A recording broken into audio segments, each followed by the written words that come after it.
एक समय की बात है। एक गांव में एक ब्राह्मण था जिसका नाम नरेश था। वह बहुत ही धार्मिक और न्यायप्रिय व्यक्ति था।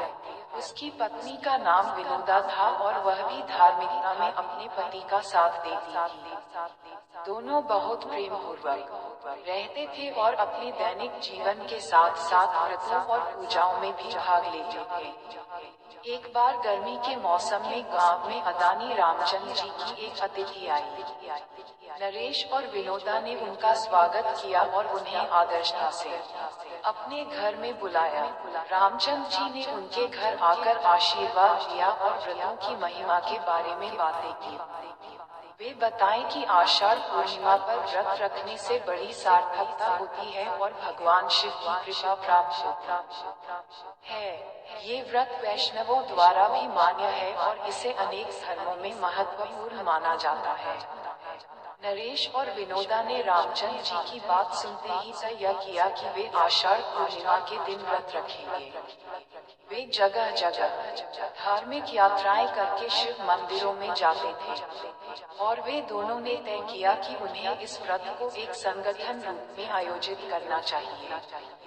वे गांव में सभी लोगों को आमंत्रित करने और व्रत के महत्व को समझाने के लिए कथा का आयोजन करने का फैसला किया। उस दिन सभी लोग समुदाय को एकत्रित करके अपने व्रत रखने के लिए शिव मंदिर पहुंचे। नरेश और विनोदा ने सभी को आदरता से स्वागत किया और कथा की शुरुआत की। कथा में बताया गया कि एक बार एक राजा और रानी ने अपनी प्रार्थना के लिए आषाढ़ पूर्णिमा का व्रत रखा था और भगवान शिव ने उनकी प्रार्थना सुनी। उन्होंने उनकी योग्यता देखकर एक पुत्र की आशीष दी। यही कारण है कि आषाढ़ पूर्णिमा का व्रत भगवान शिव को बहुत प्रिय है। कथा के अंत में नरेश और विनोदा ने सभी लोगों को आशीर्वाद दिए और व्रत के बाद आयोजित भोजन का आनंद लिया। ये व्रत सभी लोगों के जीवन में सुख और समृद्धि लाने के लिए प्रस्तुत होता है और भगवान शिव की कृपा प्राप्त करने का अवसर देता है।